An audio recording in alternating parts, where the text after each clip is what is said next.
자, 우리 옆에 계신 성도님들과 우리도 예수님 축하해요 라는 그런 의미에서 기쁘다 구주 오셨네 이렇게 한번 인사 나누도록 하겠습니다. 자, 인사하겠습니다. 기쁘다 구주 오셨습니다. 네. 참 성탄절이 참 큰 기쁨이 있는데 그 기쁨을 현세 상황 속에서 참 이렇게 표현하지 못하는 그런 안타까움이 있었으나 간격 두고 또 이렇게 율동과 찬양으로 하나님께 영광 돌릴 수 있어서 그나마 너무 감사하고, 그렇지만 우리 마음에는 하나님께 대한 아들 예수로 우리에게 구원의 선물로 보내주신 하나님의 사랑에 대한 감사와 또 기쁨이 이 예배를 통해서 하나님 앞에 올려지는 그런 시간들이 되어지고요. 또 하나님께서도 우리의 이런 예배를 받으실 때 크게 기뻐하실 줄로 믿습니다. 우리 제이 형제가 아주 우리 율동하는 친구들 보면서 아주 흐뭇해하면서 나도 저렇게 이쁜 딸 낳아야지 하는 마음이 이렇게 팍팍 다가오는 그런 상황이 아니었는가 이렇게 생각들도 되어지고요. 너무 감사합니다. 오늘 참 좋으시죠? 성탄절입니다.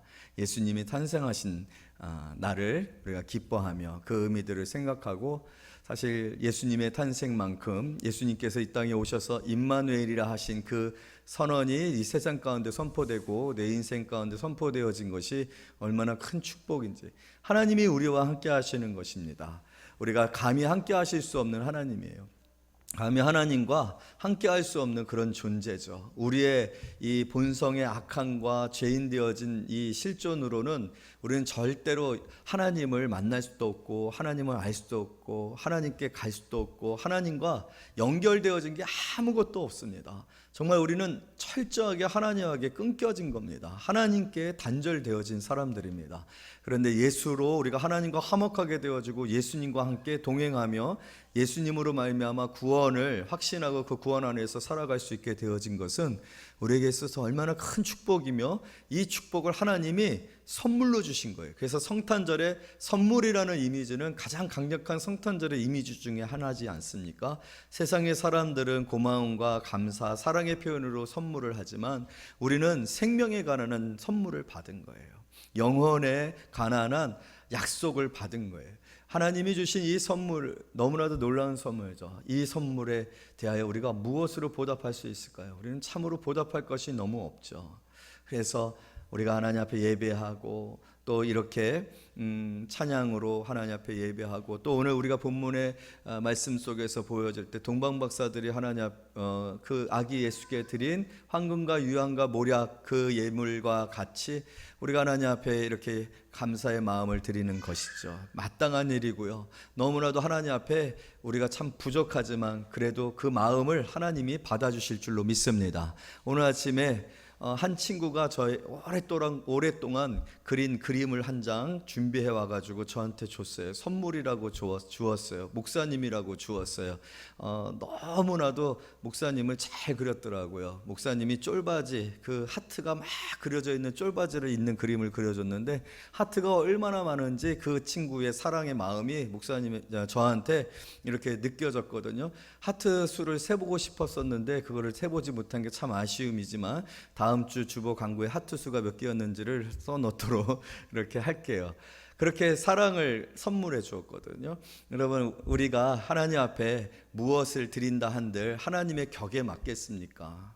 하나님의 마음에 합당한 것이 있겠습니까? 그렇지 않잖아요. 하지만 우리가 하나님을 사랑합니다. 하나님 감사합니다. 하나님 행하신 일이 너무나도 내게 큰 행복이 되었고 축복입니다 라는 그런 우리의 진심, 하나님을 향한 그 진심이 하나님께서는 가장 큰 것으로 여기시고 기뻐하시는 그런 시간이 되어지리라고 생각되어져요. 여러분들이 오늘 코로나 상황 가운데서 참으로 5명 이상 모일 수 없는 그런 상황 가운데서 참 많은 어려운 상황 가운데서 하나님을 예배하고자 나오고, 또 온라인을 통해서 예배드리고 있는 이 성도들의 그 간절한 하나님 사랑에 대한 마음들 오늘 하나님께서 다 받으실 줄로 믿습니다. 그런 마음들, 그 성탄의 마음과 감사들이 한 항상 우리들의 신앙생활 가운데 있어지는 그런 귀한 성도님들이 되어지기를 원합니다. 그러면서 오늘 본문의 말씀을 통해서 우리가 함께 나누기를 원하는 것은 동방박사 이 세 사람이 드린 그 예물은 의미가 있어요. 그리고 그 의미들은 자신들이 무엇을 감사하고 있는지, 하나님이 정말 받으시기를 원하시는 감사가 무엇인지를 우리에게 분명하게 해줍니다. 우리가 그냥 무작정 아무런 것 의미도 없이 그냥 감사하다라는 그런 생각을 갖는 것도 중요하고, 그렇게 하나님 앞에 감사할 수밖에 없지만, 그럼에도 불구하고 하나님이 우리에게 어떤 일을 행하셨는지, 하나님이 주신 그 선물 대신 예수 그리스도가 어떤 분이신지를 우리가 정확하게 알고 그것에 대한 감사가 있어진다면 그 감사는 더 분명한 감사가 되고 확실한 감사가 되어지리라고 생각합니다. 여러분, 감사합니다 그냥 입에 발린 목소리로 입에 발린 그런 감사 있잖아요. 인사치레라고 하는 식의 표현이 있잖아요. 형식적인 감사는 오히려 사람을 불쾌하게 하지 않습니까? 사람을 참 무시하는 것 같은 그런 생각들이 들어질 수 있어요. 그러나 정말 무엇이 감사한지를 알고 그 감사를 우리가 정확하게 표현하고 그 감사의 마음을 전달한다라면 그것은 참 그 감사를 받는 이의 마음에 큰 기쁨이 되어진다라고 생각이 되어져요. 그래서 동방박사 세 사람이 드려진 예물을 통해서 우리가 하나님 앞에 어떤 감사를 드려야 할까? 그것은 하나님이 주신 선물에 대한 이해라는 거죠. 하나님이 주신 선물에 대한 이해에 이 세 가지 예물을 통하여서 성경은 우리에게 메시지를 전하고 있는 거죠. 바라옵기는 오늘 말씀을 통해서 저와 여러분들이 하나님 앞에 우리가 무엇을 감사해야 될지 생각할 수 있는 그런 시간들이 되어지기 원해요. 사실은 마태도 그러한 목적을 가지고 있어요. 이 마태가 복음이 기록되어진 것은요, 예수님이 태어나신 이후에 한 50년 정도가 지난 시기에 기록이 되어졌어요. 사실은 제자들은 예수님에 관하여서 어떤 그 내용들을 기록하고자 할 생각이 없었어요. 왜냐하면 예수님이 바로 금방 다시 오실 거라는 그런 믿음을 가지고 있었기 때문에 그래요. 그것은 오해였죠. 그것은 또 하나님의 구속의 역사에 대한 이해가 부족했었던 그런 부분들이죠. 그래서 시간들이 많이 지나고 있는데 사도들이 죽어가고 있는데 예수님이 오시지 아니하는 상황 속에서 예수님을 목도하고 예수님의 말씀을 직접 듣고 예수님이 행하신 일들을 경험한 사도들이 위기감을 느끼기 시작한 거예요. 왜냐하면 그것을 자세하게 기록해 놓지 않게 되어진다면 예수님에 대해서 후대의 교회가 잘 알지 못할 것이라는 생각을 하게 된 거죠. 그래서 성도들이 예수님을 잘 알게 하기 위해서 사도들은 예수님의 음성을 듣고 예수님과 함께 사역하고 예수님의 기적을 본 그 현장성, 그 실제적인 내용들을 기록해서 성도들이 그 말씀을 통해서 예수님을 만나고 구원을 받고 또 교회가 되어지고 하나님의 은혜를 체험하기를 원했던 거예요. 그래서 성경을 기록한 거죠. 그러다 보니까 이들의 기록의 목적은 어디에 있으면 예수님은 누구신가의 목적이 있어요. 예수님은 누구신가. 그래서 마태복음 1장은 예수 그리스도의 그 출생을 기록하면서 예수님은 누구신가? 임마누엘의 하나님이다. 아들을 낳으니 그 이름을 예수라 하라. 그 예수의 이름의 뜻은 무엇인가? 저희 백성을 자기 죄에서 구원할 자임이니라. 예수가 누구신지, 예수가 이 땅에 오신 이유가 무엇인지, 예수님이 어떤 일을 행하실지를 그래서 성경에 기록한 거예요. 그리고 2장에서는요, 특별히 예수님은 그러면 어디서 태어나셨느냐? 그래서 장소에 관한 부분이에요. 우리가 육하원칙에서 누가 언제 어디서 이런 식의 과정들을 통해서 자세하게 설명을 하잖아요. 그래서 1장은 예수님은 누구시냐, 그리고 2장은 예수님은 어디서 태어나셨냐 라는 그런 목적을 가지고 성경을 기록한 거죠. 그래서 2장에서는 예수님의 생애에 있어서, 예수님의 출생에 있어서 지리적인 부분들에 대한 내용들을 기록하고 있어요. 예수님의 태어나신 곳 베들레헴, 그리고 예수님께서 사신 곳 나사렛, 그리고 베들레헴에서 나사렛으로 어떻게 예수님께서 출생하시고 또 고향으로 그리고 그의 어린 생애를 살게 되셨는지를 연결하고 있는 사건들, 그것은 헤롯이 동방박사들한테 이야기를 듣지 않습니까? 그래서 유대인의 왕이 어디서 태어나겠느냐? 그래서 학자들을 다 불러가지고 뭐었든 베들레헴에서 태어난다는 성경의 예언이 있습니다. 그래서 베들레헴으로 가라. 대신 예수가 태어난 것을 알려주고 내게 돌아와서 어디서 태어나셨는지 어디에 사는지를 알려주어라. 사실의 목적은 헤롯 왕은 당시 로마로부터 어떤 칭호를 받고 있었냐면 유대인의 왕이다라는 칭호를 받고 있었어요. 그런데 동방에서부터 온 동방박사들이 유대인의 왕이 어디서 나겠느냐, 깜짝 놀랄 만한 소식이죠. 자신이 지금 유대인의 왕인데 유대 왕이 다시 태어난다는 그 소식을 들었을 때 이 헤롯 왕은 굉장한 위기감을 느끼고 이 문제에 대해서 정치적으로 문제를 해결하겠다는 생각이 들어지는 거죠. 그래서 헤롯 왕은 박사들이 사실 와서 보고를 했어야 되는데 그냥 돌아가죠. 천사들이 그냥 꿈에 나타나서 그냥 돌아가라고 얘기를 하지 않습니까? 그래서 베들레헴에서 태어난 한두 살 되어진 아이들, 2살 이하의 아이들을 다 죽여버립니다. 그랬을 때에 예수께서 그 일이 있어지는 것을 미리 아시고 애굽으로 피신을 하죠. 그런데 이 애굽으로 피신을 하게 되어지는 것도 사실은 굉장히 중요한 성경의 말씀을 예언하고 있는 것이거든요. 그래서 예수가 애굽으로부터 나오셨다라는 그런 표현이 있는데, 여러분 애굽은 우리에게 익숙한 곳이죠. 어떤 곳입니까? 출애굽이죠. 구원의 사건이 있었던 땅이죠. 구속되어졌었던 이스라엘 백성들을 하나님께서 구원하셨던 그런 땅이죠. 그래서 예수께서 헤롯의 그 핍박을 피해서 애굽으로 이주하게 되어지는데 그것은 성경적인 의미가 있어요. 어떤 의미를 가지고 있냐면 바로 예수님이 그런 구약의 출애굽 사건과 같은 우리를 구원하시는 이로 이 땅 가운데 오셨다라는 것을 지리적인 것을 통해서 또 강조하고 또 다시 한번 확인시키는 그런 의미가 있어요. 그러니까 예수님이 애굽에서 어린 시절을 살게 되는데 어린 시절을 살고 나서 베들레헴으로 다시 못 오죠. 왜냐하면 아직 베들레헴에는 예전에 그 헤롯 왕의 핍박과 또 그런 어떤 영향력이 아직도 남아있기 때문에, 그래서 나사렛이라는 곳으로 이주하여서 그곳에서 사시게 되는데, 이 나사렛에서 서서 어린 그 시절을 보내고 나사렛을 어떤 고향으로 이제 자리를 잡게 되어진 것도 성경에서 기록되어져 있는 것처럼 나사렛에서 어떤 귀한 사람이 나오겠느냐라는 이 말씀을 이루심이라는 거죠. 그런데 이 나사렛에서부터 예수님이 태어나시게 되어지는 그 사건조차도 사실은 예수님께서 정말로 예수님 어떤 분으로 이 땅에 오신 겁니까? 여러분 동방박사들이 연구를 했어요. 놀라운 천문학계 하늘에 이상한 현상이 나타났는데 큰 별이 나타난 거예요. 큰 별을 연구하고 있었던 이 동방박사들, 이 별이 탄생의 별이라는 것을 감지할 수 있었어요. 그런데 이들이 그 탄생의 별이라는 것을 감지한 이후에 그 별을 찾아서 간 곳이 어디입니까? 왕궁이란 말이에요. 헤롯 왕이란 말이에요. 왜냐하면 이것은 왕의 별이기 때문에 그래요. 여러분 왕의 별이니까 왕의 별을 어디 가서 찾아야 합니까? 어디 가서 물어봐야 합니까? 왕궁에 가서 물어봐야죠. 왕들이 사는 왕궁에 가서 물어봐야죠. 당연한 거예요. 그런데 여러분 예수님은 어디서 태어나셨습니까? 나사렛 촌동네에서 태어났단 말이에요.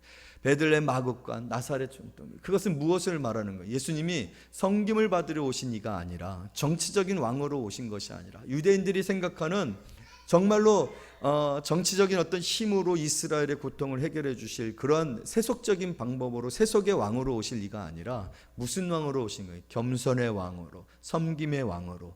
그래서 우리 같은 사람들이 정말 섬김 받을 수 없는 사람들이지 않습니까? 여러분 세상 사람들이 우리를 어떻게 인정합니까? 높입니까? 우리에게 어떤 명예가 있습니까? 오늘날 기득권이나 또 어떤 정치적인 그런 권력을 가지고 있거나 또 상위 몇 프로에 해당되어지는 사람들이 저와 여러분들을 어떻게 생각하고 있습니까? 아무도 우리를 의미 있게 생각하지 않아요. 중요하게 생각하지 않아요. 그런데 오늘 예수님의 출생과 예수님의 고향, 그리고 그 고향에 대한 어떤 조서, 그것들이 무엇을 의미하고 있는 것입니까? 예수님은 그러한 어떤 대접을 받고 또 인정을 받고 명예와 존귀와 힘을 가지고 오신 이가 아니라 정말로 가장 낮고 천한 이로 오셔서 우리를 섬기시고 우리를 위하여 죽으시고 우리를 구원하시는 이라는 것을 성경이 예언하고 그 예언을 이루신 것이다 라고 마태는 우리에게 다시 한번 이 2장의 그런 지리적인 예수님의 동선을 통하여서 저와 여러분들에게 말해주고 있는 거죠. 여러분 그래서 우리가 예수를 만나는 줄로 믿습니다. 하나님의 아들 되시는 예수 그리스도를, 하나님의 영광과 동등된 그 모든 자격과 권위를 가지고 계시는 그 예수님을 우리가 만날 수 있는 기회는 없습니다. 우리가 예수를 만난 것은 기적이에요. 하나님이 우리를 찾아오지 아니하시는 이상, 하나님이 우리의 수준으로 우리와 같은 그러한 낮음과 우리와 같은 형편과 상황으로 찾아오시지 아니하는 한 우리는 절대로 하나님을 만날 수가 없습니다. 하나님을 만나지 못하면 구원에 이를 수가 없습니다. 말씀을 들을 수도 없고 구원에 관한 소식을 들을 수도 없고 우리는 어떠한 은혜의 혜택을 받을 수가 없는 거죠. 그런데 우리 주님이 내게 찾아오셨단 말이에요.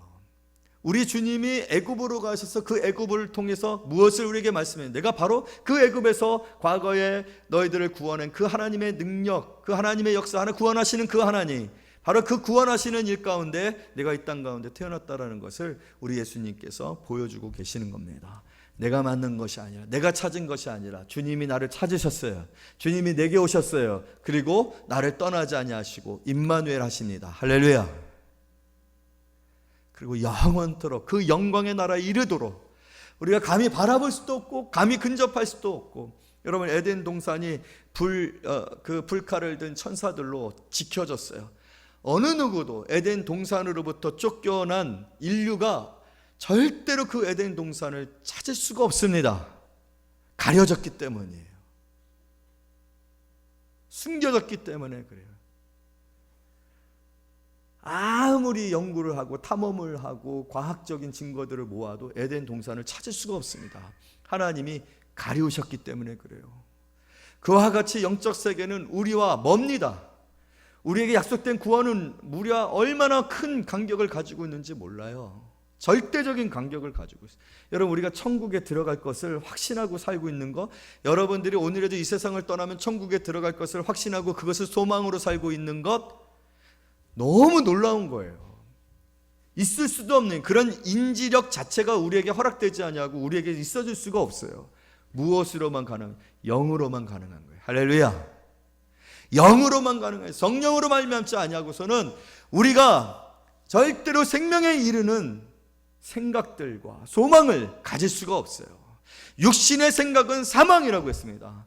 우리의 모든 생각은 육신에 속해 있어요. 육신에 머물러 있어요. 육신을 떠나 영적인 어떤 생각들을 할 수 있는 사람들이 없어요.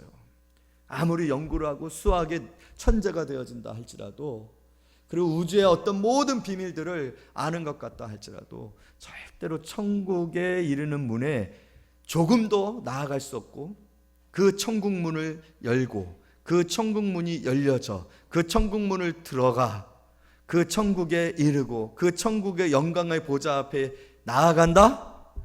이 영광이 여러분 우리에게는 전혀 불가능한 일이나, 그러나 그곳으로부터 오신 이가 있어. 그리고 우리의 손을 잡아 그곳으로 가시며 영광의 문들아 열릴지어라 선언하시고 나와 함께 더불어 그 문에 들어가게 하시는 이가 계시다라면 우리는 들어갈 수 있어요. 주님 앞에 갈 수 있어요. 하나님의 영광의 보좌 앞에 갈 수 있어요. 할렐루야. 이게 바로 예수 그리스도께서 우리에게 오셔서 우리에게 이루신 일이고 우리에게 지금 행하고 계시는, 그리고 마침내 그날에 이르게 하실 우리에게 주어진 확실한 약속인 줄로 믿습니다. 여러분, 어떤 것도 여러분들에게 확실한 미래는 없어요. 내년에 대해서 여러분 어떤 것을 확신하고 계십니까? 코로나가 백신이 지금 나와가지고 그 백신으로 인하여서 1월달 3월달쯤에는 해결될 수 있을까? 그랬더니 뻥 터졌죠. 영국에서 변종 코로나가 나왔습니다. 완전히 영국은 통제시켜버렸어요. 아무도 영국을 왔다 갔다 할 수가 없게 됐어요. 누가 예상했어요? 누가 예측했어요? 아무도 예측 못했습니다. 온 세계가 칭찬했었던 K방역국가 코리아, 여러분 백신 확보 못했습니다. 우리가 아무것도 자신할 수 있는 것이 없어요. 여러분, 우리 안에 확실할 수 있는 것은, 그래서 우리에게 진정한 소망이 될 수 있는 것은 예수밖에 없습니다.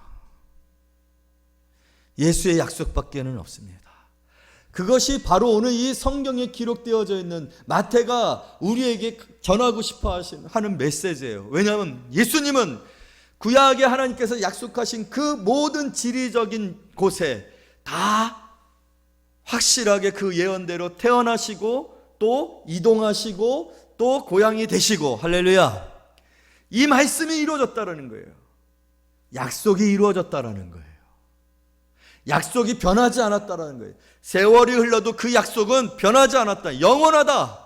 여러분, 그러므로 오늘 우리는 그 약속으로 말미암아 구원을 받고 우리의 구원의 약속은 확실한 줄로 믿습니다. 마침내 하나님의 영광의 날에 이를 줄로 믿습니다. 할렐루야. 그게 바로 황금이에요. 황금은 변하지 않습니다. 황금은 왕에게 드려진 왕의 수준의 왕의 자격에 합당한 예물이에요. 정권을 가지고 있다는 의미예요. 우리 예수님은 황금을 받으시는 왕 되신 예수님이신 줄로 믿습니다. 그리고 그 왕은 정치적인 상황과 자기에게 분리하고 자기에게 위협이 되어지는 상황 가운데 바뀌어지는 왕이 아니라 금같이 한결하신 왕입니다. 변치 아니하시는 왕입니다. 예수님을 상징하는 이스라엘의 성전은 금으로 둘렀어요. 무엇을 말하고 있는 겁니까? 무슨 영적 메시지가 있는 거예요? 변치 아니하신다는 거예요. 여러분, 우리는 예수님에게 실망하지 못해요. 변치 아니하시기 때문에 그래요. 그의 약속이 확실하기 때문에 그래요. 그가 약속하신 일을 항상 기억하시고 그 일을 이루시기 때문에 그래요. 그래서 우리의 신앙생활이 가능한 겁니다. 우리는 항상 변해요. 우리는 항상 바뀌어요. 우리는 처음과 끝이 달라요. 나중되고 먼저 된 자가 나중되는 일이 많아요. 열정적이었으나 그 열정이 사라지는 일이 많아요. 그러나 하나님의 여러분을 향한 열정은 변하지 않습니다. 황금이에요.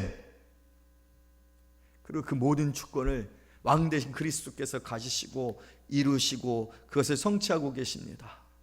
그것이 오늘 우리가 하나님 앞에 황금을 드리는 이 동방박사를 통해서 깨달아야 될 은혜고 감사의 이유인 줄로 믿습니다.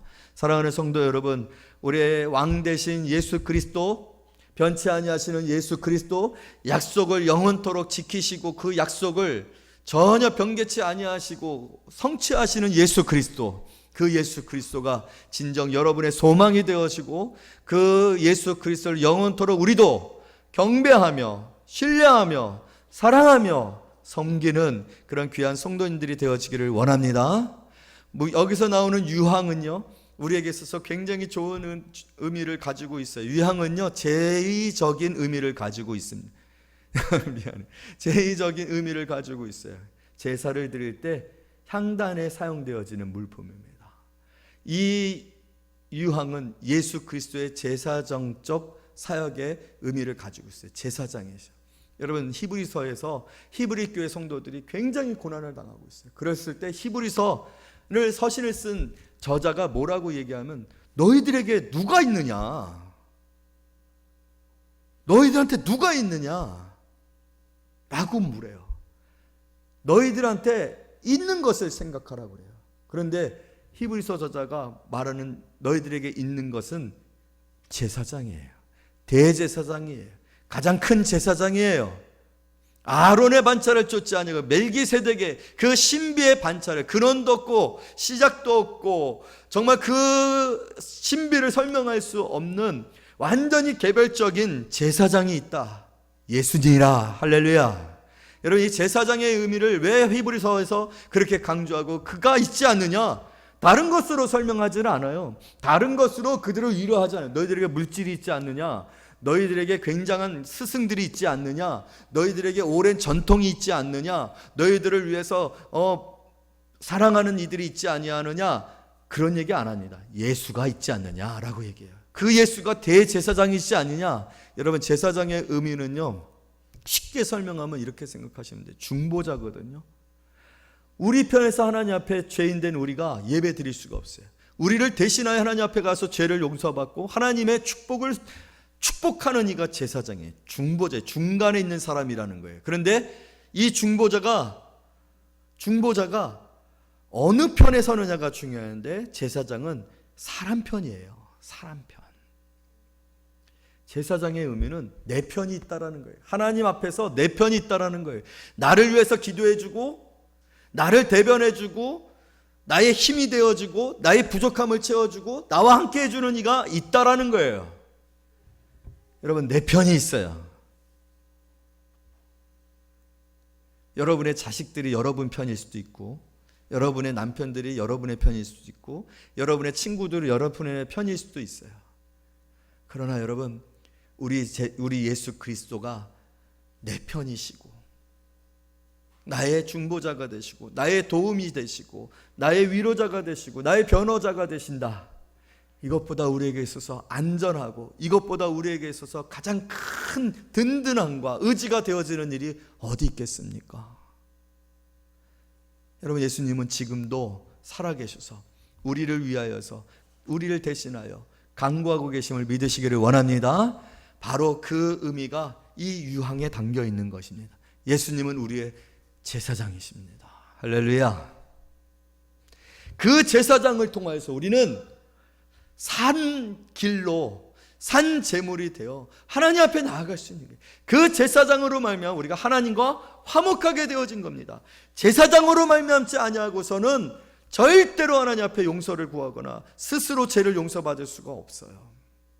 그러나 예수로 말미암아 이제 우리 모두가 하나님과 화목하게 되고 죄를 용서받게 되어지고 구원에 이르게 되었습니다. 그것을 동방박사의 그 예물에 담겨진 의미 속에서 우리가 찾아야 되고, 히브리서 기자가 얘기하고 있는 것처럼 너희에게 큰 대제사장이 있으니, 여러분 이 말씀이 여러분들에게 가장 큰 소망이 되어지기를 원합니다. 물질로 소망을 삼지 마세요. 내게 있는 어떤 가능성, 젊음, 열정, 나는 어떤 어려움이 닥쳐도 그 어려움을 극복할 줄 아는 경험이 있고 그러한 의지가 내 안에 있어? 여러분, 그건 아무 소용없습니다. 얼마나 그 의지가 이 세상의 혼돈함과 찬바람 속에서 꺾여지고 실망하고 좌절한지. 내 자신에게 가장 실망하잖아요. 내 자신, 내가 이거밖에 안 되는가? 내 의지가 이거밖에는 안 되는가? 나는 이토록 쉬이 무너지는가? 그럼 우리에게 진정한 도움이 필요하고 우리의 편이 필요합니다. 여러분의 정말로 편이 있어요. 변치 아니하고 우리와 함께 하시는 편이 계세요. 두려워하지 아니하시기를 원합니다. 염려하지 아니하시기를 원합니다. 주님께 구하세요. 주님이 우리에게 약속하셨어요. 너희가 이제까지는 아무것도 구하지 않았지만 이제부터는 내 이름으로 구하라. 그리하면 받으리니. 할렐루야.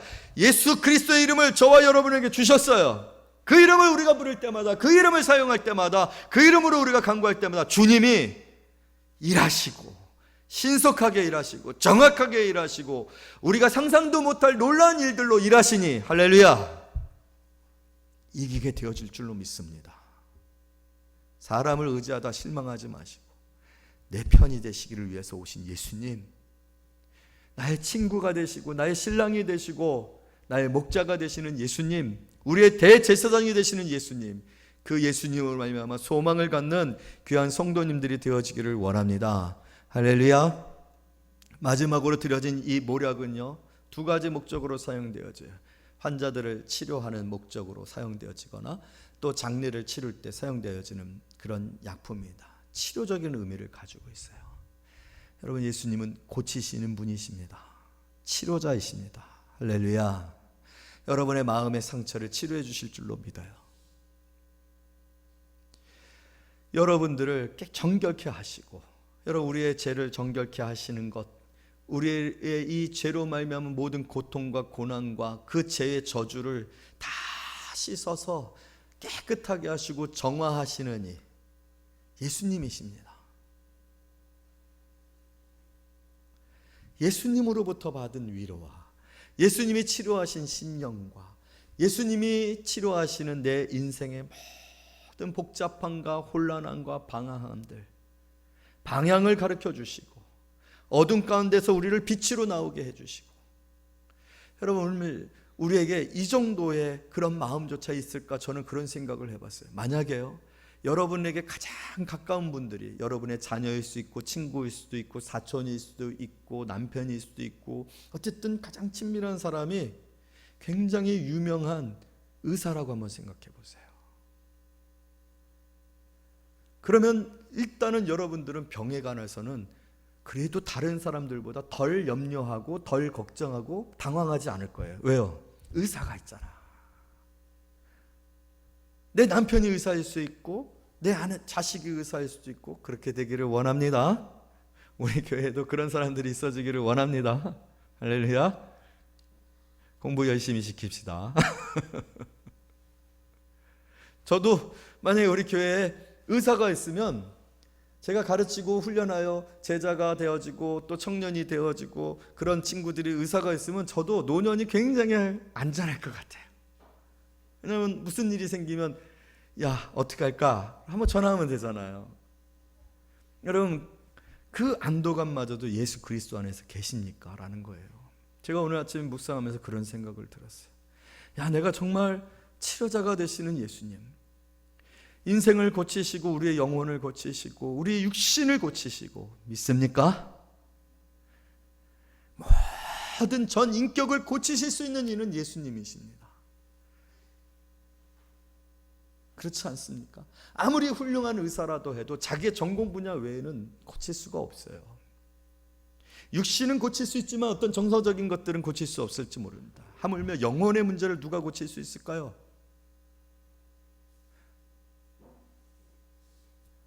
전 인격을 고치실 수 있는 이는 오직 예수님밖에 없는데, 그런 예수님이 임마누엘로 나와 함께하고 계시는데, 나는 그러한 예수님 때문에 내 인생에 대한 안전함을 느끼고 당황하지 아니하고 주께 나아가서 주님 제가 아픕니다, 주님 제가 다쳤습니다, 주님 제가 슬픕니다, 주님 제 인생에 문제가 생겼습니다, 어떻게 할까요? 예수님이 계시니까 예수님께 가면 돼, 예수님께 가면 되겠 거야, 해결될 거야, 기도할 수 있는데 나는 그런 마음을 가지고 살아가고 있느냐는 거예요. 그러나 우리는 실제적으로 예수님을 믿고 교회를 다니고 있고 예수님께 매일매일 기도하고 있으면서도 불구하고 물질적인 문제가 생기고 자녀적인 문제가 생기고 가정의 문제가 생기고 육체적인 문제가 생기면 얼마나 당황하고 얼마나 낙심하고 마치 인생이 다 끝난 것처럼 한숨 푹푹거리고 우울증에 빠지고 그러는 상태에 있는 경우들이 있지 않느냐는 거예요. 그러나 오늘 이 예물을 드려 예수님은 누구신가? 라는 메시지를 통해서 여러분 다시 한번 우리의 마음이 성령의 인치심을 통해서 영적으로 회복되어지고 확신이 있어지는 시간 되어지기를 원합니다. 예수 그리스도는 고치시는 이이십니다. 할렐루야. 치료자이십니다. 할렐루야. 예수님께서 그의 전생애를 통해서 얼마나 많은 사람들을 치료하셨습니까? 예수님을 만나는 사람들마다 얼마나 기뻤습니까? 삭개오는요, 사람들로부터 미움을 받았어요. 키가 작았어요. 자기의 불의에 대해 어떻게 이 문제를 해결해야 될지 알지 못했어요. 그러나 예수님을 만나는 그 순간 그는 자유해졌습니다. 자기가 속여서 착복한 사람들에게는 몇 배로 갚겠습니다. 자기 재산의 반을 들여서 가난한 사람들을 돕겠습니다. 물질에 관해서 더 이상 삭개오는 매이지 아니하고 자유하며 기뻐하는 사람들이 되었습니다. 할렐루야. 예수님을 만난 사람들 중에 진정한 영혼의 자유와 육신의 회복과 전인격적인 회복을 경험하지 못한 사람은 아무도 없어요. 왜냐하면 예수님이 그 근본이 되시는 죄를 해결하시고 그 영혼을 축복하시기 위해 우리 가운데 오셨기 때문에, 치료하시는 사역을 통해서 그렇게 예수님께서 사셨기 때문에 그래요. 할렐루야.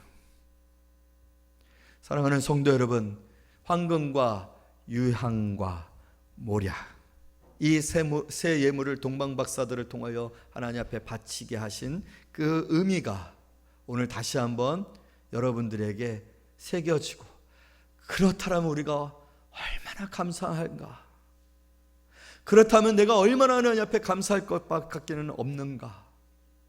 오늘 이 예배가 이러한 의미를 잘 기억하고 되새기며 또 확인하고 확신함으로 하나님 앞에 예배 드려지는 그런 예배가 되어지기를 원합니다.